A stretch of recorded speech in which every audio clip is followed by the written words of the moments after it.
How to clear cache on Alibaba.com app. Hello guys, in today's video I'm going to show you how to clear app cache on Alibaba easy and fast. So all what you have to do is go to Alibaba.com app. This is the home page as you can see.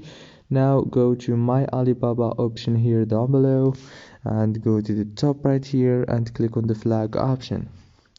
Now right here go down and you will find clear app cache. Click on it and click OK and it will be cleared. If this video was helpful, please don't forget to like and subscribe, and thank you so much for watching this video until the end. See you later.